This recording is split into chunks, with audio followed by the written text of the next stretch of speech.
41절부터 48절 말씀까지입니다. 누가복음 19장 41절부터 48절 말씀까지입니다.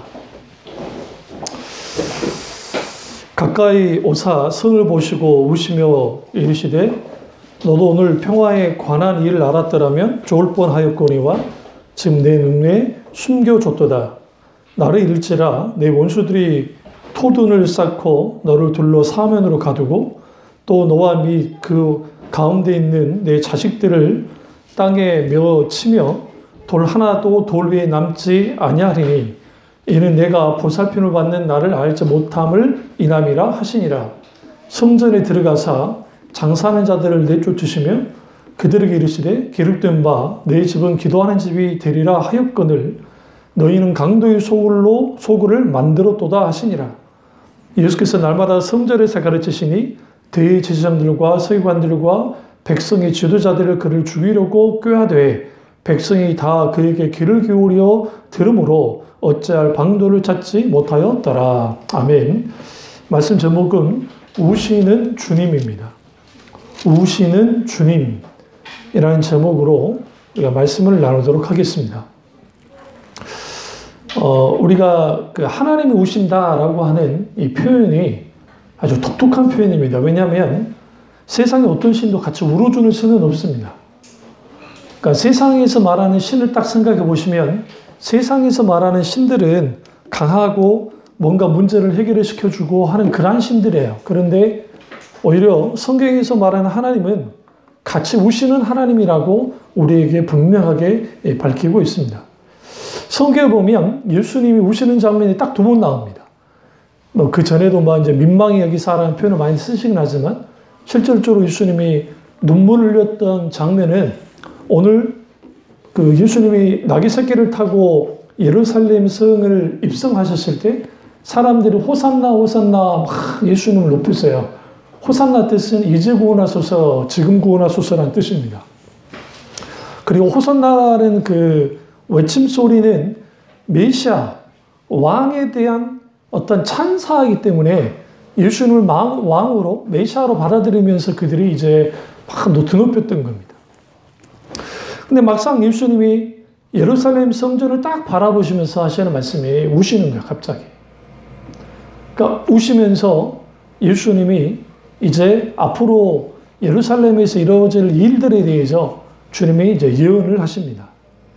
그 첫 번째 예수님은 우시는 거고, 물론 그 전에 우셨던 것은 이제 그 나사로가 죽고 난 다음에 나사로가 이제 죽은 지 사흘이 됐는데 마르다와 마리아가 막 우는 거야. 슬피 우니까 예수님의 성경에 민망히 여기사 우셨다라고 성경은 말하고 있습니다.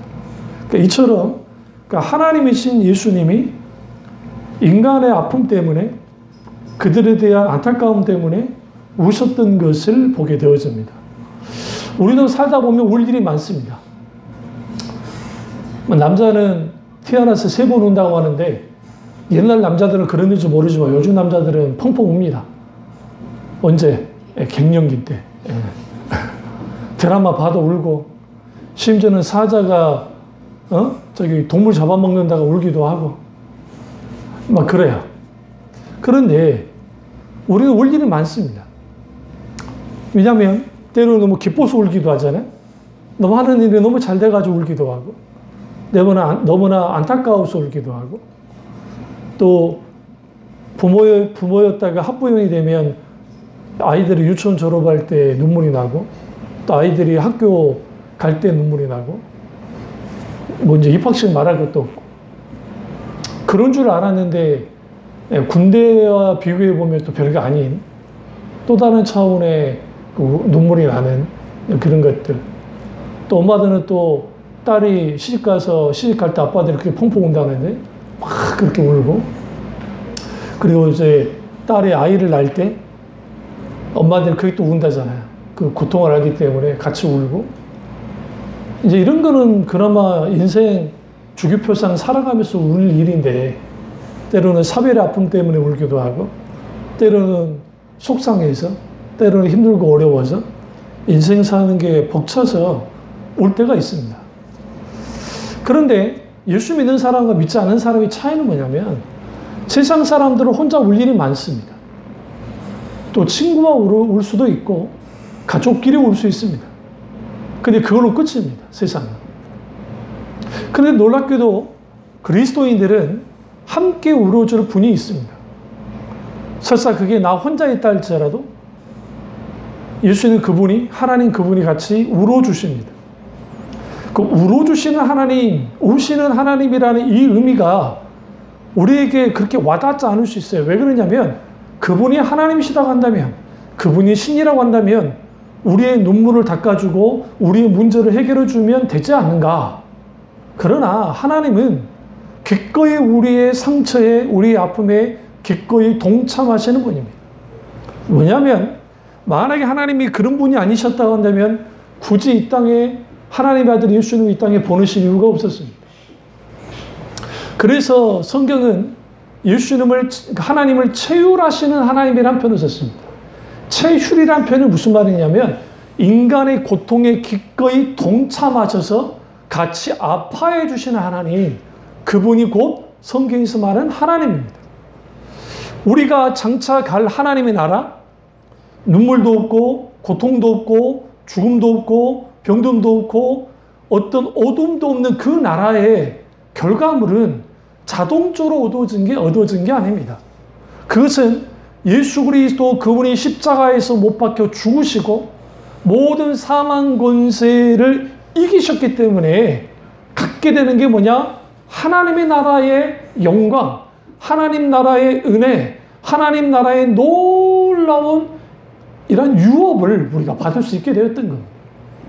그런 의미에서 계시록에서 새하늘과 새 땅에는 눈물도 없고 고통도 없고 죽음도 없고 병듦이 없는 그 결과물은 예수 그리스도께서 모든 사망 권세와 모든 죄를 이기시고 우리를 어떻게 온전히 구원하셨기 때문에, 우리를 회복했기 때문에 우리가 누릴 수 있는 겁니다. 문제는 이겁니다. 주님이 나사로를 살리셨습니다. 얼마나 기뻤겠어요. 우리 오라비가 살아났어. 그런데 혹자는, 저도 그런 생각한 적이 있었는데, 야, 근데 나사로 입장에서는 두 번 못할 일이요. 한 번 죽음을 경험했잖아. 한 번 더 경험해야 돼. 이걸 기뻐해야 될지 슬퍼해야 될지 모르겠어요. 그러니까 예수님이 나인성 과부의 아들을 살리고 또 회당장 야이로의 딸을 살리셨잖아요. 죽음을 경험했다가 살아난 사람들이 있단 말이죠. 그들이 죽음 앞에 섰을 때 어떤 태도를 가질까요? 다르죠. 죽음이 뭔지를 알 겁니다. 마찬가지입니다. 왜 하나님은 우리 때문에 우시는가? 사랑하시기 때문에 그렇습니다. 하나님 그분이 사랑하지 않았다 하는데 우리를 위해서 우실 이유가 전혀 없습니다. 우리가 탕자의 비유에서 놓치지 말아야 할 게 있어요. 그건 뭐냐면 아버지가 동문 밖에 나가서 아들이 돌아오기를 기다리고 있어요. 가만히 있었을까요? 속으로 울고 있는 거예요. 성경에 그거에서 비슷한 표현이 나오는데 그게 뭐냐면 이삭의 어머니 리브가가 이제 갑자기 죽음을 맞이합니다. 근데 너무너무 어머니를 사랑했기 때문에 보살핌도 많이 받았고, 그때 당시에 이삭의 나이가 60이에요. 근데 막 마음을 못 잡아. 그러니까 아브라함이 보니까 안 되겠어. 그래서 그제서야 빨리 장가를 보내야 되겠다 하고 이제 장가를 보내려고 엘리에셀을 이제 하란 땅으로 보내는 거예요. 그때 이삭이 뭐 하고 있었느냐면 성경에 그가 들판에서 뭐 하고 있었더라? 히브리어로 하가 묵상하고 있었어요. 그러면 이거죠. 육신의 어머니가 세상을 떠나서 그 슬픔에 대한 그러한 것도 있었을 것이고, 그리고 또 하나는 엘리에셀이 이제 자기 그 부인 될 사람을 찾으러 갔다고 하는데 하나님 어떻게 하실지. 그 성경에 보면 그가 묵도있다, 묵상했다라고 말합니다. 근데 여러분, 우리가 이 세상에 살면서 눈물 흘릴 일이 많습니다. 너무 아파서 울 때도 있고요. 너무 속상해서 울 때가 있고요. 기타 여러 번 있어요. 그런데 우리 이 눈물이 메마를 새가 없어요. 너무 힘드니까. 인생사 살아갈 때에 어떤 분은 뭐 몇 살 살아가는데 인생 고비를 넘는데 누구 말대로 눈물의 골짜기를 넘는다는 표현을 쓰는데 우리가 하나님과 함께 하지 않으면 그 눈물의 골짜기를 넘을 때 우리는 만신창이가 돼버려요. 그래서 우리는 과거에 뭐 울어도 못하네 눈물만이 막 그런 찬양이 있어요. 그런데 그런 그 찬양들처럼 그 눈물 많은 곳에 눈물이 있는 곳에 주님이 찾아오셨다는 거예요. 그러나 오늘 이 본문에서는 사람들 아무도 모르고 있어요. 왜? 예루살렘은 아직 든든히 서 있고 사람들이 일상의 삶을 살고 있고 아무 일도 없는 것 같거든요. 근데 이미 예수님은 예루살렘 마지막 입성하시면서 예루살렘의 멸망을 보셨어요. 실제로 이런 일이 똑같이 일어납니다. AD 70년에 티토스 장군이 유대 반란이 67년에 일어나는데 AD 67년에 유대 반란이 일어나면서 그때 이제 바리새인들을 중심으로 해서 예루살렘에서 대학살을 합니다. 그래서 바리새파와 상관없는 헤롯파부터 시작해서 반대파들을 죽이는데 요세푸스의 기록에 의하면 그 예루살렘 그러니까 그 도심지에 피가 흘러넘쳤다. 그 로마에 앞장섰던 사람들 다 잡아다 죽이고 로마 군인도 죽이고 사실상 가이사라의 주둔지가 있기 때문에 거기는 예루살렘 사실 그렇게 많지 않습니다. 다 죽여가는데 유대 반란을 일으킵니다. 혹자는 AD 70년으로 바뀌기도 하는데 72년, 13년에 이제 멸망을 합니다. 그랬을 때 이제 포위를 했는데 잘 함락이 안 되니까 오늘 예수님이 말씀하셨던 것처럼 토성을 쌓아요. 여기 지금 그 예수님이 이 부분에 대해서 그 43절 보세요. 나를 이랬잖아. 내 원수들이 토둔을 쌓는다 했대. 이 토둔이 뭐냐면 토산을 쌓는 거야. 어디에다 쌓냐면 그러니까 이제 예루살렘 성문이 있으면 성문에 딱 쌓는 거야. 넘으려고. 그리고 함락이 됩니다. 그때 다 죽입니다.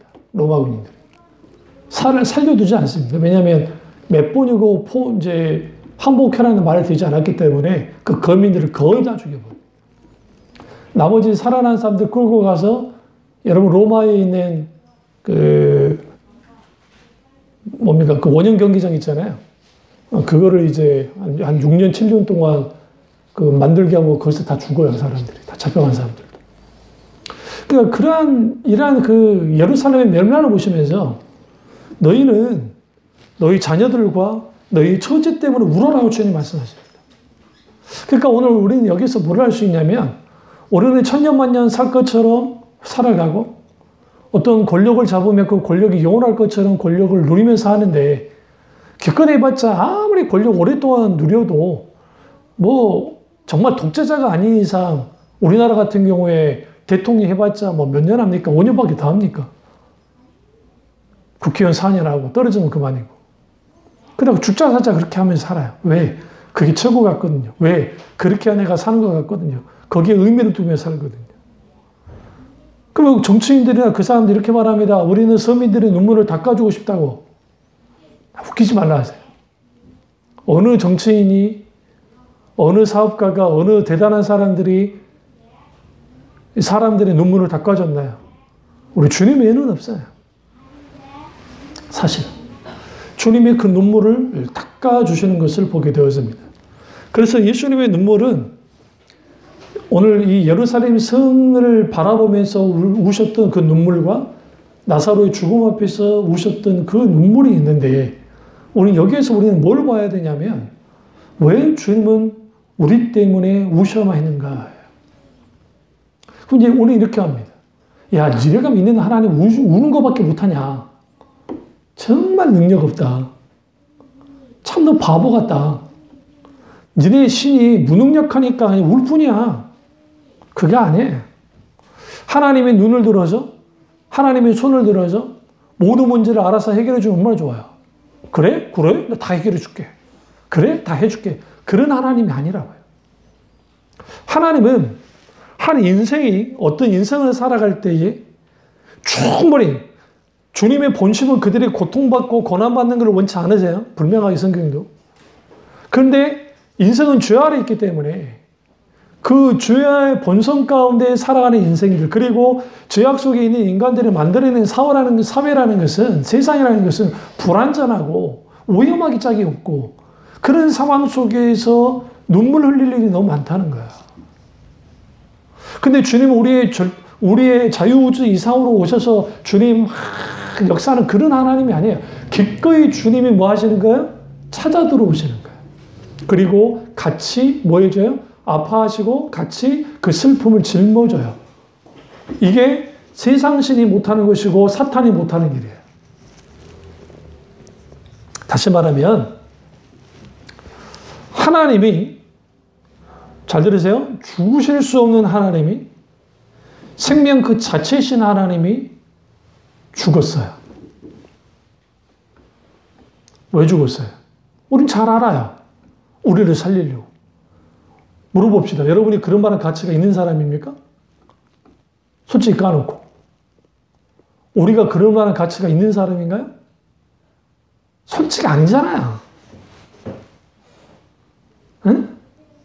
이번에 영국 왕가에서 그 둘째 아들하고 그 부인이 나와가지고 폭로할 때 그러잖아요. 임신했는데 네 애가 검은지 아닌지 모르겠다고. 그 둘째 왕자 그 부인이 백인과 흑인 사이에서 났거든요. 엄마인지 아빠인지 누군지 모르지만. 그런 소리 들으니까 임신했는데 더더군다나 저기 굉장히 사람들이 막 민감해지는데 늘 울면서 있었다잖아요. 여러분 생각해보세요. 영국 왕실에 시집 갔으면 얼마나 화나고 할 겁니까? 다이애나가 그렇게 불행했다고 하는데 우리는 그걸 통해서 뭘 할 수 있냐면 화려하고 대단한 것 같이 보여도 거기다 인간 사는 거예요. 똑같아요. 다를 거 하나도 없어요. 겉으로 보기만 그럴 뿐이지. 그런데 우리 주님이, 우리가 무슨 왕족도 아니고 문벌 좋은 사람도 아닌데 우리 때문에 왜 죽어야 되냐고요. 여기서 우리는 하나님의 성품을 이해해야 돼요. 왜 하나님은 우시는가? 하나님은 사랑이시기 때문에. 사도 요한이 과거에 이런 전승이 있습니다. 그 눈물의 사도 요한. 그래서 낙타무립이라는 그런 표현도 썼는데 하도 많이 그 눈물을 적시니까 그 발에 여기 이제 뭘 깔고 만질 거 아니에요. 그럼 그게 막 적셔지니까 적셔지는 거예요.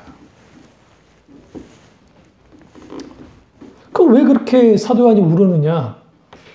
하나님은 사랑이시다고 요한 서신에서 말하는데 사랑의 사도라고 일컬어지는 사도 요한이 깊이 하나님을 사랑하고 깊이 사람을 사랑했던 사람입니다. 그러니까 사랑이 깊어지면 깊어질수록 그 깊이만큼 눈물을 가져요. 더 사랑하는 쪽이 울어요. 덜 사랑하는 쪽이 덜 울고. 사실 그래요. 하나님이 우리를 깊이 사랑하세요. 왜 깊이 사랑하세요? 하나님이 창조하셨기 때문에. 여기서 중요한 게 있어요. 하나님이, 잘 들으세요, 불신자나 신자나 공히 사랑하세요. 오해하지 마세요, 절대로. 사랑은 하시는데 그 불신자들에게 계속 이렇게 말하는 거야. 이거죠. 집 나간 탕자가 돌아가기를 바라듯이 아버지가 기다리듯이 그 사랑 가지고 계속 기다리고 있어요. 뭐 할 때까지? 그 생명이 떠날 때까지. 그렇게 기다렸는데도 돌아오지 않아. 심판받을 수밖에 없어요. 왜? 하나님의 사랑을 거절했기 때문에. 하나님 그분을 대적했기 때문에. 그 책임은 하나님께 있지 않아요. 그 인간에게 있지. 그래서 아무리 하나님의 심판대 앞에서 인간이 자기 변명을 하려 하더라도 왜 변명을 못하냐면 십자가 때문에 변명을 못해요. 그 이유는 뭐냐면 하나님이 인간을 왜 죽어버렸다고요. 내가 생명 거는 사랑을 했어. 이 세상에서 가장 큰 사랑이 생명 거는 사랑이에요. 그걸 뿐만 진짜 죽었어. 그런데 인간끼리 그렇다 칩시다. 그런데 하나님이 죽으셨다고. 왜? 죽으실 수 없는 분이. 영원하신 하나님이, 생명 그 자체신 하나님이 죽어버렸대요. 인간의 육신의 몸을 입고. 그러니까 그 사랑이 가능했던 것은 그분이 우리를 깊이 사랑하기 때문에. 이걸 좀 더 표현하면 전 존재로 사랑하기 때문에 그렇습니다. 그런 하나님의 사랑이 우리 가운데 부어지면 그 사랑의 놀라운 하나님의 눈물이 우리 인생의 고단함과 우리 속에 있는 슬픔과 우리 속에 있는 울만한 일들을 어떻게 해요? 녹이는 거예요. 그래서 시편을 보시면 시편에 주여 나의 눈물을, 그러니까 우술초에 단편도 쓰고 병에 담으소서라고 해요. 그러니까 내 눈물을 병에 담아달라. 진짜 눈물을 병에 담았던 사람이 있어요. 그게 네로예요. 여러분 진짜 그 짓 하면 돈 줄 알아요? 돌았나 그래요? 울 때마다 막 담으면 안 돼요? 그러면 내 눈물을 주의 병에 담아달라는 말은 무슨 말이에요? 내 아픔 알아달라는 거야. 기꺼이 내 눈물 속에 하나님 함께 해주십시오라고 하는 시편 기자의 고백이 있습니다. 맞습니다. 우리가 울만한 일이 있을 때 우리는 주님과 함께 울어야 돼요. 왜? 기꺼이 주는 우리 가운데 같이 울어주십니다.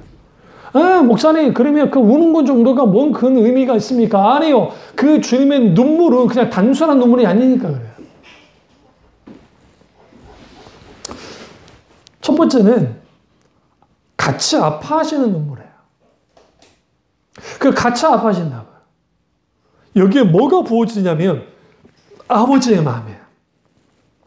많은 하나님의 사람들이 다시 힘과 용기를 얻었던 게 뭐였냐면 같이 아파하신 하나님의 그 아버지의 마음이 그 심장에 그들의 마음속에 부어졌을 때 비로소 그들이 새 힘을 얻었어요. 그들의 눈물을 닦을 수 있었어요. 왜? 하나님 눈물을 닦아주시니까. 그랬던 하나님의 사람들이 너무 많습니다. 성경에 너무 많아요. 요셉, 모세, 많은 하나님의 사람들이 다 그랬어요. 그래서 그 속에서 같이 아파하시는 하나님, 그분은 내가 가까이 있다는 걸 알고 그분의 마음이 내게 부어질 때, 이것은 나 혼자 이렇게 고통을 당하는 것이 아니라 하나님이 함께 하신다는 그 사실 하나만으로도 인간은 거기서 위로를 받고 힘을 얻어요. 그러나 그것을 우리가 느끼지 못하는 이유는 뭐냐면 불신앙 때문이기도 하지만 더 큰 문제는 하나님에 대한 오해 때문에 그래요. 하나님이 같이 울어줄 게 아니라 하나님이 해결해 달라는 거죠. 그러니까 해결자이신 하나님만을 찾으면 절대로 하나님 내 고통 가운데 함께 오셔서 만지시고 치료하시고 회복하시는 하나님을 경험할 수 없어요. 그러니까 이 설교를 이제 정확하게 이해하시려면 하나님 그 신종론의 문제, 그러니까 하나님이 항상 오르시다고 하는 이 문제를 해결하고 가야 돼요. 이 세상에 악이 있고 이 세상에 여전히 고통이 있고 여전히 내게 정말 편치 못할 일들이 내가 신앙생활하고 있지만 내게 여러 일들이 벌어진다는 거죠. 그것을 당했을 때에 하나님이 계시다고 한다면 하나님이 기꺼이 그걸 막아주셔야지, 병들지 않게 해주셔야지, 이 문제 생기지 않게 해주셔야지 뭐하고 계셨습니까? 아니 설사 그 문제가 생겼다 할지라도 하나님께서 해결해 주셔야 하지 않습니까? 하나님이시라고 한다면.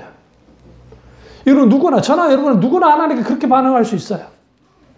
그 자체는 무조건 나무랄 게 아닙니다. 왜냐하면 그거 당연한 거죠. 하나님을 믿고 있는데 하나님 뭐하고 계십니까? 그럴 수 있으니까.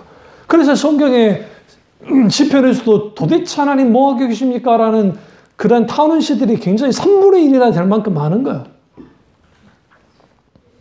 지금 도대체 지금 내 원수가 나를 지려밟고 있는데 하나님 지금 왜 보고만 계십니까? 근데 하나님 보고 계시는가요? 아니요. 함께 밟히고 계세요. 제가 말씀드렸죠? 느부갓네살 왕이 이스라엘 남유다를 예루살렘을 멸망을 시킬 때에 그때 막 초토화를 시킨다. 그때 누구도 같이 밟혔느냐? 하나님도 같이 밟히셨어요. 물론 하나님께서 뭐 하셨지만 느부갓네살 왕을 들어서 이스라엘을 심판하셨지만 거기에 하나님도 같이 밟히셨다고요. 그 누구를 통해 알 수 있냐면 예레미야가 정확하게 말하고 있어요. 그 주님의 슬픔이 예레미야 애가에서 보세요. 그 절절히 있는 그 슬픔, 눈물. 그 마음이 아버지 마음이 하나님 마음이 부어졌기 때문에. 하나님은 결코 회피하지 않아요. 그래서 우리가 어떤 아플 때나 고통 가운데 있을 때 왜 많은 사람들이 설사 그 문제가 치료가 되고 문제가 해결이 돼도 신앙이 성장하지 못하냐면 묵상을 하지 않아서 그래요. 그러니까 우리는 고통을, 문제를 그 자체를 묵상해야 돼요. 어떻게 묵상하냐면 하나님, 왜 이 문제가 생겼습니까? 이런 질병이 왔고 내게 이런 문제가 생겼습니까? 원인 찾다가 에너지 낭비하면 안 돼요. 그 대부분이 왜 이렇게 됐습니까? 라고 그냥 원인 찾다가 그러면 안 되고 뭘 해야 되냐면 하나님, 이 고난을 허용하신 이유가 뭡니까? 물어야 돼요. 첫 번째. 두 번째는 어떻게 하기를 원하세요? 지금 주님, 내가 어떻게 해야 되죠? 뭘 해야만 합니까? 세 번째는 나와 하나님을 교대로 계속 봐야 돼요. 나도 보고 하나님도 봐야 돼요. 근데 가장 앞서야 될 게 뭐냐면 하나님을 보고 나를 봐야 돼. 나를 먼저, 내 고통만 먼저 보고 하나님을 쳐다보잖아요. 그러면 하나님이 나를 외면하고 하나님이 오해가 생겨요. 그런데 내가 하나님을 먼저 보는 거예요. 내가 고통 가운데 있으면서. 그래서 성경에 눈을 들어 주를 보라.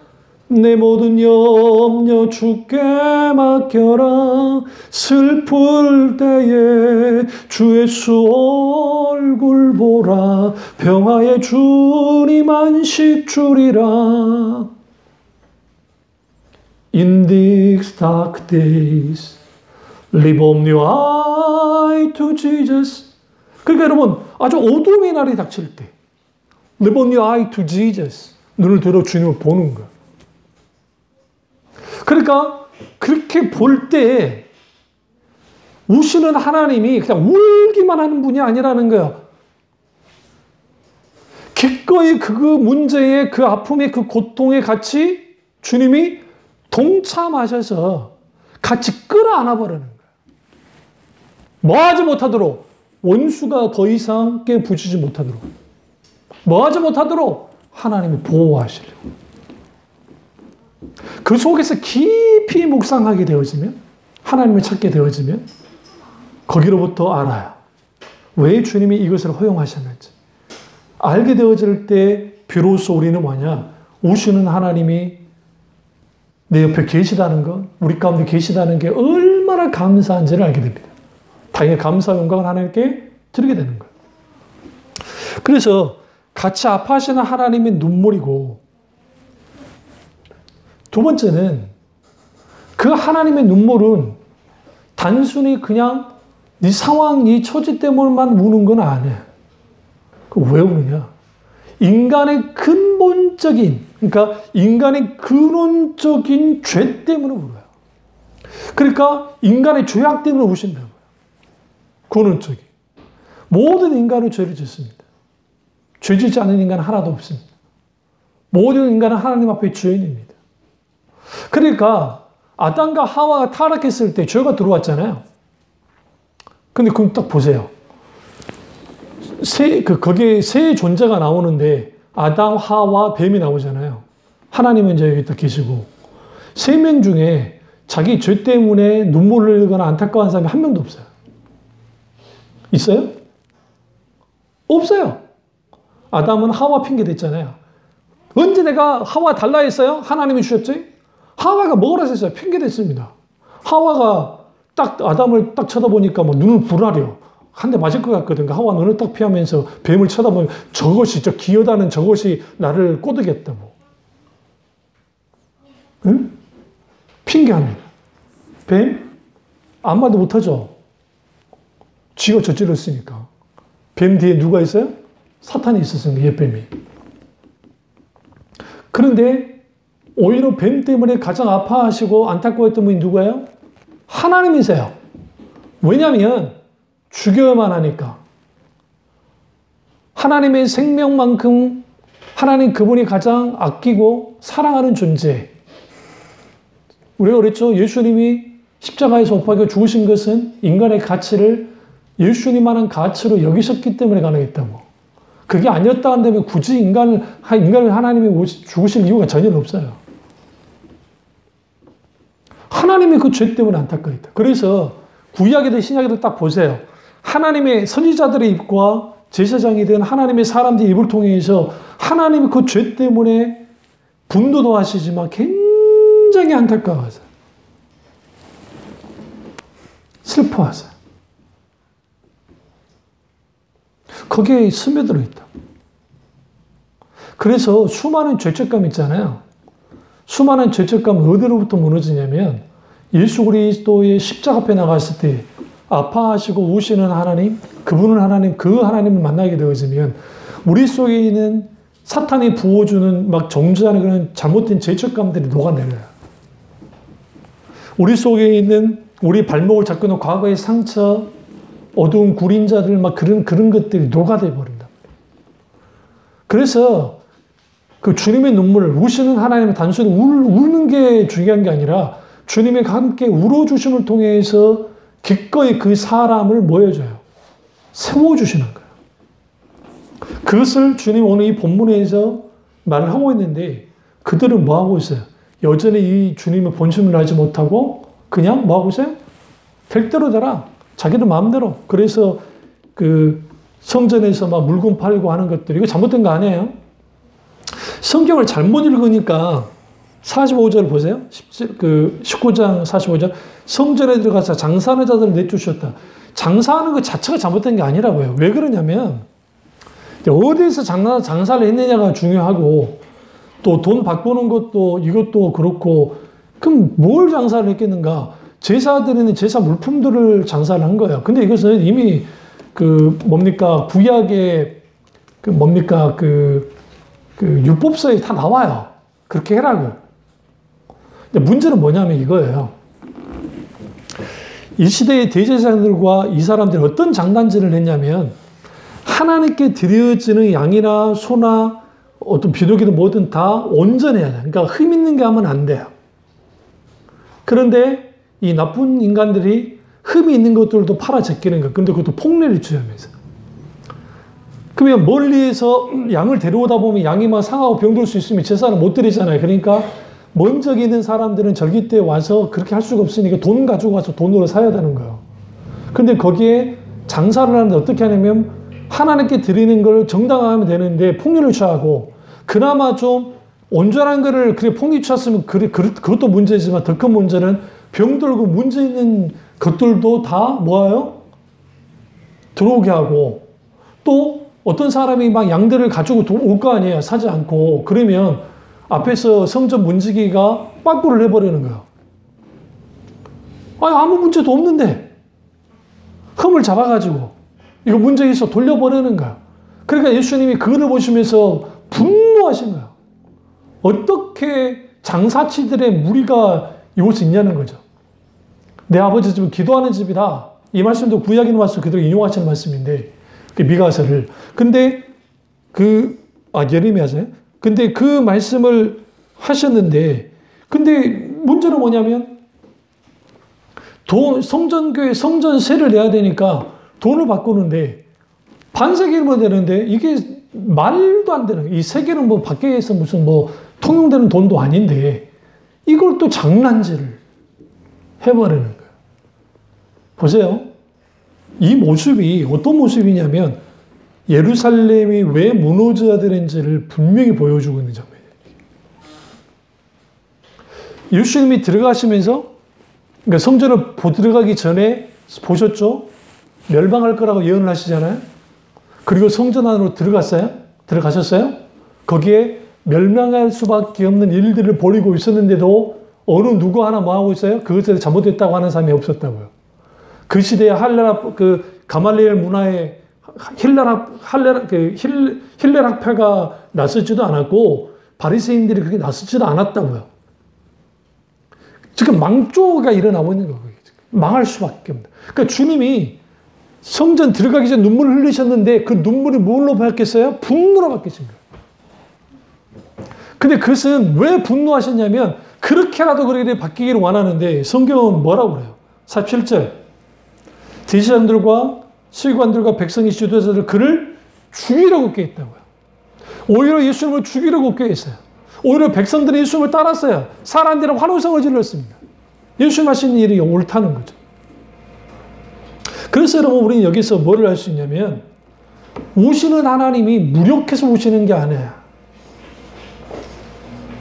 그 오시는 하나님은 전지전능하시고 무소부지하시는 살아서 역사하시는 하나님이신데 그 하나님이 사람과의 관계 속에 다가갈 때는 너무너무나 사랑하는 존재이기 때문에 그의 아파하고 슬퍼하는데 기꺼이 함께 하시는 하나님. 그래서 성경에 하나님이 함께 하셨다 하죠. 그럼 보세요. 예수님의 이름이 여러 이름이 있어요. 그 중에 대표적 이름이 뭐예요? 임마누엘이에요. 임마누엘. 임마누엘이 예수님의 이름이에요. 메시아의 이름. 임마누엘. 그러니까 임마누엘. 이게 다 저기 합성어로 되어 있는 거예요. 하나님이 우리와 함께 하신다. 임마는 함께 한다. 우리와. 하나님. 하나님이 우리와 함께 하신다. 하나님이 우리와 왜 함께하러 오셨어요? 죄악 가운데 있었기 때문에. 눈물이 그칠 일이 없잖아요. 그런 말 하지 않아요? 인생이 딱 태어날 때 울면서 태어나죠. 응애. 죽음 맞이할 때 울음으로 끝나요. 인생은 울음으로 시작해서 울음으로 끝난 게 인생이야. 누구 돌아가셨는데 왜 좋네. 독재자가 죽지 않는 이상은 그러지 않을 거예요. 그러지 않을까요? 그게 인생이에요. 근데 그렇게 끝나버리면 인생이 너무 허무하잖아요. 응? 화장장의 그 모습들을 보시면 그 억장이 그냥 무너져요. 그게 내 부모 아니고 누가 아니어도 그냥 다른 사람이 그 화장장에 거기 들어가 그거 보면은 그거는 그냥 그 말할 수, 그러니까 우리 어머니가 그걸 많이 보셨기 때문에 꼭 나를 일단 매장시켜주고 후에 세월이 지나서 그냥 화장시켜주라라고 하셨던 게 그 이유예요. 왜냐면 너무너무 가슴 아픈 거예요. 만약에 그렇게 막 끝나버리면. 근데 그게 아니잖아요. 왜 하냐요? 주님이 놀랍게 부활하셨고, 우리를 부활에 참여하도록 만드셨고, 영원한 생명을 누리고 하시기 때문에, 그러지 않는다는 거죠. 그래서 우리가 인생을 살아가면서, 신앙생활 하면서, 우리는 뭘 알아야 되냐면, 나와 함께 오시는 하나님을 매 순간순간 묵상하잖아요. 젊은 시절에 잘 몰라요. 그래서 나이가 들어갈수록 주님을 더 깊이 있어야 되고, 또 20대의 고민과 30대의 고민과 40대, 50대, 60대, 70대, 80대, 90대의 고민이 다 각기 있는 것처럼 고민하는 그 인생 속에서 기꺼이 우시는 하나님, 그 하나님은 체휼하신 하나님이시고 같이 아파하시는 하나님이시고 그리고 같이 숨쉬는 하나님이, 안타까워하신 하나님이, 같이 함께 하신 하나님이 기꺼이 우리와 함께 울어주심을 통해서 우리 속에 있는 응어리들을 다 만져주세요. 거기에 뭐가 주어져요? 평강이에요. 그래서 예수님이 이 본문 말씀에 들어가면서 의도적으로 이게 의도적인 표현을 쓰는데 어떤 표현을 쓰냐면 본문 보세요. 그 42절 보시면 누가복음 19장 42절 이르시되 너도 오늘 평화에 관한 일을 알았더라면 좋을 뻔하였거니와 지금 내 눈이 숨겨졌도다. 여기서 평화에 관한 일. 그러면 평화에 관한 일 할 때 이 평화라고 할 때 이 평화가 지금 예수님 어디를 들어가는 거죠? 예루살렘에. 예루살라임이라는 히브리어로. 예루살렘의 뜻은 뭐예요?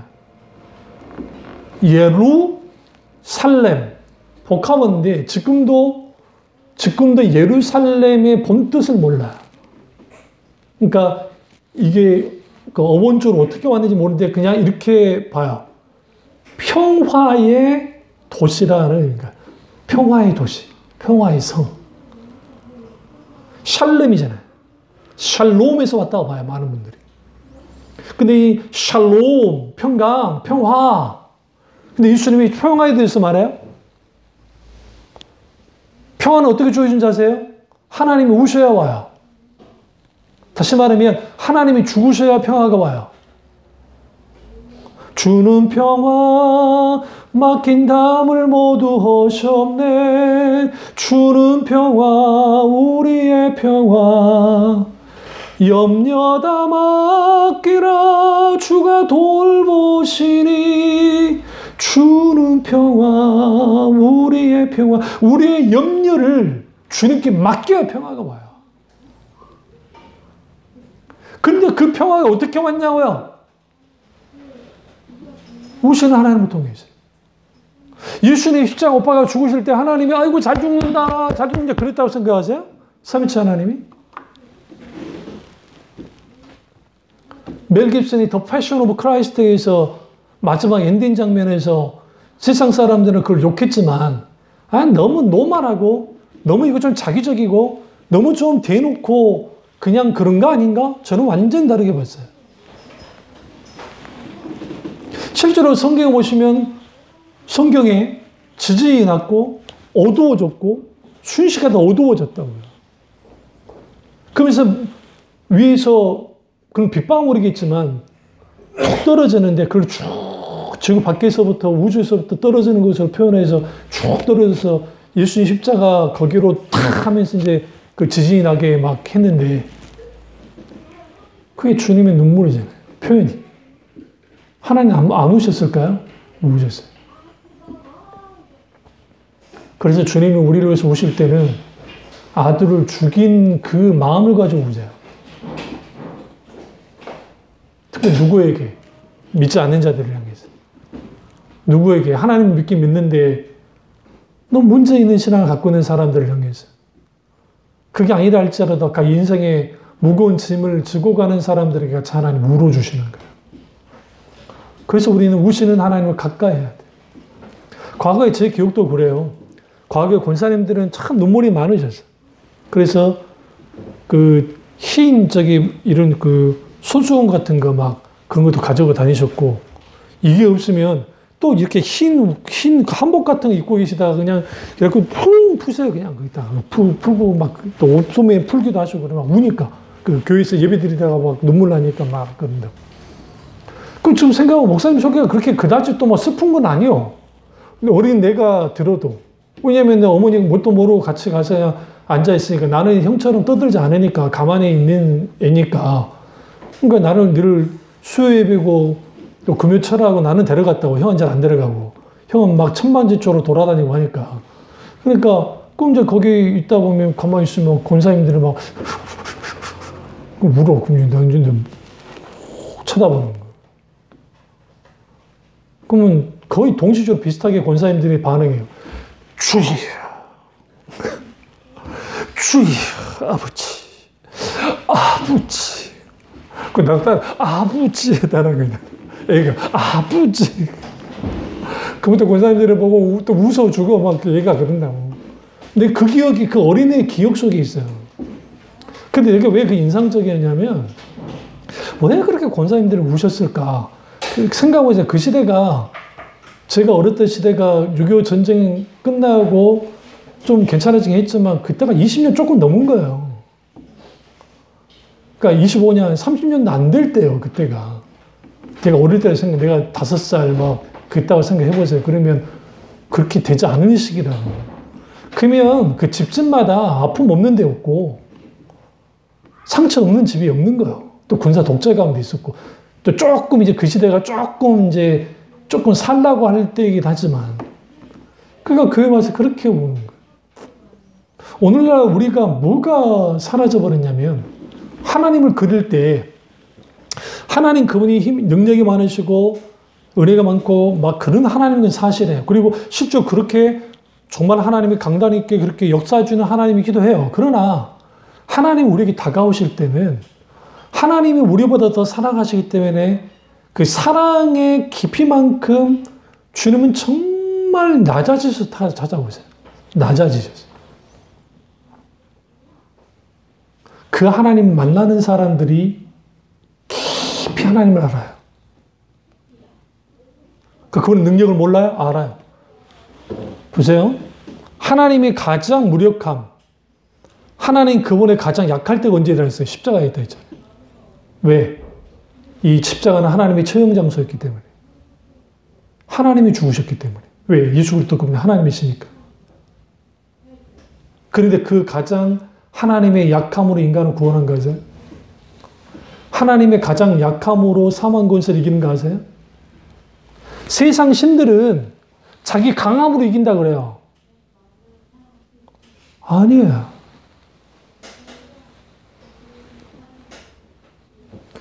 그리스도인들의 강함은 약함에서 나온다 할 때 사도 바울이 약할 때 강함이 된다는 게 단순히 약함이 강함의 능력을 갖고 있기 때문이 아니에요. 하나님의 사랑을 경험하면 그 하나님의 낮아지심, 하나님 그분이 기꺼이 인간을 위해서 바닥에라도 정말 할렘 그렇게까지도 하셨던 그 하나님을 그분을 알게 되어지면 우리는 거기에 놀라운 하나님의 사랑의 능력이 정말 표현할 수 없는 하나님의 헤세드의 은혜가 있다는 걸 알아요.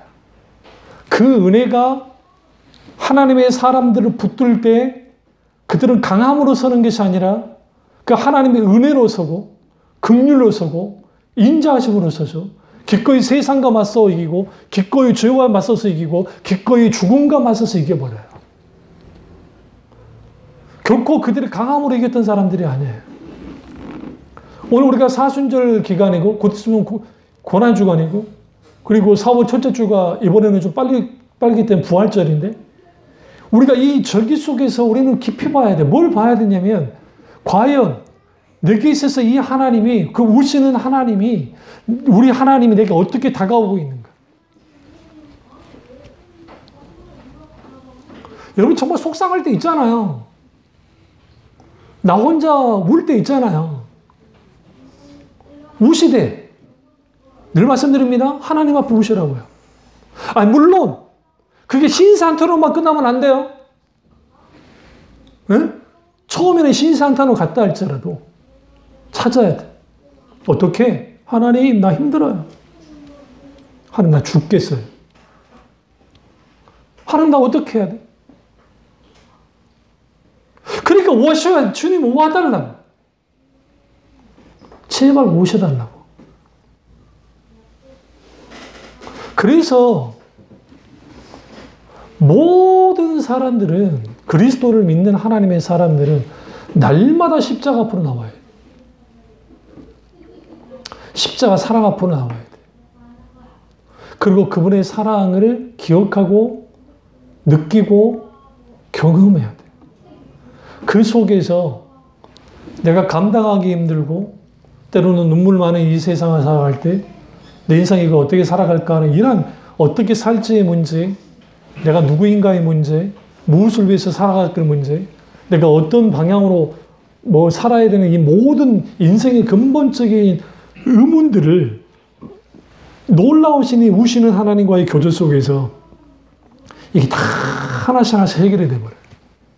그래서 니체라든지 임마누엘 칸트라든지 괴테라든지 이 사람들의 글들과 그리고 도스토옙스키와 톨스토이의 글이 극명한 차이는 뭐냐면 이들의 글 정말 대단해요. 그리고 인생에 대해서 깊이 의문도 가졌어요. 그런데 그들이 갖지 못했던 것은 해답이었어요. 해답이 없으니까 괴테는 총으로 자살해 죽었고 임마누엘 칸트도 자살해 죽었고 까미는 말할 것도 없고. 그런데 도스토옙스키와 톨스토이를 보시면 특별히 톨스토이 같은 경우 도스토옙스키도 아주 고생 많이 했지만 톨스토이 같은 경우에 인생이란 무엇인가 할 때 무엇을 찾아느냐? 십자가야. 교훈 그리스도였어. 예수 그리스도였다. 그 사람이 종교의 신자이지만 그 시대에 타락한 종교의 신자 그들의 신앙을 따라가지 않았다고요. 톨스토이가. 그래서 그분의 인생론에 그러니까 인간은 무엇으로 사는가에 대한 그 소설, 그 단편 소설인데 그걸 쭉 읽어보시면 인간 거기에 막 잘난 거, 막 돈, 황금으로 무엇으로 산다 막 하는데 그렇게 사는 게 인생이 아니라는 거예요. 결국은 예수로 사는 거, 주님으로 사는 게 진정한 인생이라는 거예요.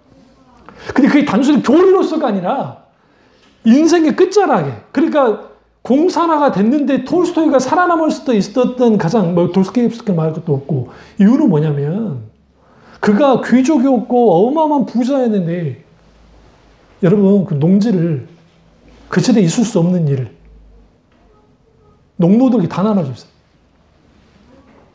사람들이 다 수탈하고 막 했었는데 오히려 나눠주면서 당신들 이 가난에 찌질해진 가난의 고통 속에서 고통을 갖지 말고 적어도 나와 같이 사는 삶 그렇게 살자고. 그리고 자기 집도 줄이고 그렇게 하면서, 물론 그러면서 또 부자이긴 했지만 기꺼이 가난한 자들을 위해서 내어줄 수 있는 사람이었다고요.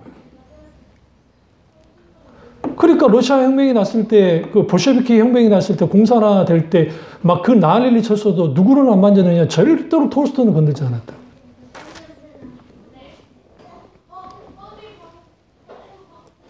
왜 그런지 아세요? 그분의 글 들어보면 그리스도에다 강조가 많아요. 그러니까 예수 그리스도. 우리가 예수 그리스도, 그분이 우시는 하나님이신데 그 우시는 하나님을 내 인생 깊이 만나셔. 묵상하셔야 돼. 하루하루. 그분과 교제 나누셔야 돼. 놀라운 게 있어요. 그 눈물이 변하여 기쁨이 돼요. 그래서 성경의 시편에 또 이사야서에도 사막에 꽃이 피어 향기 내리라, 주님이 다스릴 그 나라가 되면은 사막에 꽃동산들이, 사자들이, 애들이 어린 양과 뛰놀고 함께 뒹구는 참 사랑과 기쁨의 그 나라가 이제 속히 오리라. 근데 그게 어떻게 오냐면 이사야서에서 지금 신천신지 하나님의 나라가 임함을 하는데 그 앞에 말씀들을 보시면 어마어마한 고난, 인생의 고난의 그 터널을 통과해 나오는 거예요. 근데 누가 같이 통과해 나와요? 하나님. 하나님이 같이 통과해 나와주는 거예요. 그런데 우리 슬픔을 이기는 평안이, 고통을 이기는 평안이, 아픔을 이기는 평안이 우리 속에서 일어나기 시작합니다. 누구를 통해서? 오시는 하나님을 통해서. 그래서 예수님 의도적으로 평화를 니네가 알지 못한다. 근데 이 샬롬, 이 예루살렘은 멸망할 거고, 평화의 도시는 평화의 도시가 아니라 전쟁의 도시, 아픔의 도시, 죽음의 도시가 될 것이고, 오히려 너희는 누구를 위해서 울어라? 네 자식들을 위해서 예루살렘에서 울어라. 그런데 그들은 뭐 하고 있어요? 성전에서 사치기 사기시 사뽀뽀 장사하고 자기들에게 그러고 있어요. 예수님의 말씀을 가르칩니다. 그러나 그들 중에 앞으로 벌어질 일, 예수님이 십자가 못 박아 돌아가시고 승천하고 약 40년 이후에, 40년 후에 벌어질 일들에 대해서는 아무도 몰랐어요. 오늘 이를 통해서 오시는 하나님, 그 하나님은 나와 가까이 계신 하나님이고, 그 하나님을 깊이 묵상하시고, 슬프고 힘들고 어렵습니까? 오시는 하나님 함께 한다는 걸 알고 그분과 깊이 묵상하고 교제 나누고 그분을 찾고 그분의 아버지의 마음이 부어짐을 통해서 슬픔을 변하여 기쁨이 되어지고 염려와 근심이 변하여 우리 속에 있게 되어지는 편안함이, 평온함이 놀랍게 주님으로부터 부어지기를 주의 이름으로 축원합니다. 기도하겠습니다. 기도하실 때 오늘 이 말씀이 나의 말씀이자 우리 말씀 되게 해서 기도하겠습니다.